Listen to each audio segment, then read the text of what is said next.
За та бүхэнд энэ өдрийн мэнд хүргье. Пунслмаг шүүний өргөн барьсан тогтоолын төслийг дэмжиж байгаа. За ер нь улсын төсвийн хөрөнгө оруулалтаар хийгдэж байгаа төсөл арга хэмжээндээр хяналт хэрэгжүүлдэг барилга хөгжлийн төвийн инженерүүдийн дутмаг дарга нар нь их байгаа учраас энэ улсын энэ төслүүд дээр удаашраад тэр төсөв төртгүүд нь нэмэгдээд байгаа гэж харж байгаа.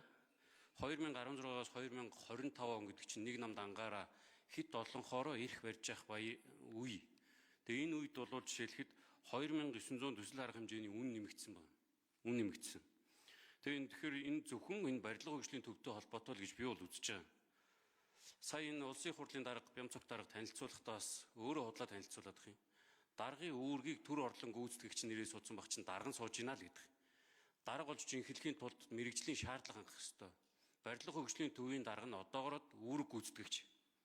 Мэрэгжлийн байгууллагууд нь ингэж бүтцийн судалгаа хийгээд гаргаж өгөхөөрөө 120 хүнтэй ажиллахад манай байгууллага болж гинэ гэсэн чинь төрийн өмчийн бодлого зохицуулалтын газраас 43 дугаар тогтоол сая 2026 онд гаргасан юм шүүгэн гаргаад 4 газрын захирал буюу дэд захирал нэмж зураад 220 байсан орон тоог нь 242 болгож нэмж ягаад өөрөө хүн шахажгаад бүтцийг батлаа явуулчих.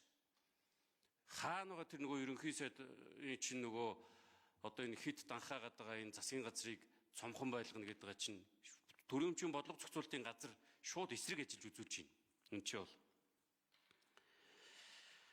Тэгээд энэ одоо энэ хийгээд байгаа энэ бүтцлэр нь одоо бас ирсэн тоонууд нь байна.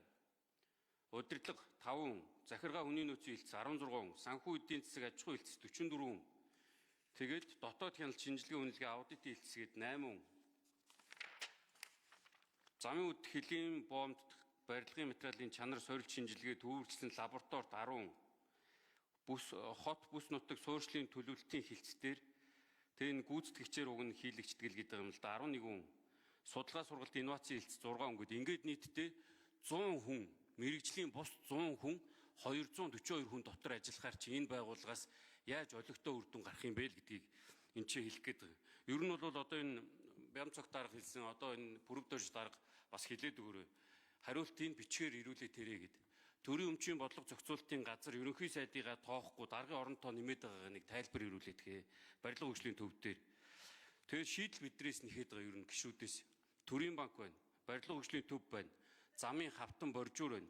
Эднэр дээр ингээд хэмнэлт хийх юм бол хангалттай хэмжээний татвар бууруулах боломж байна, урсгал зардлаач бууруулах боломж байна, боломжууд зөндөө байна.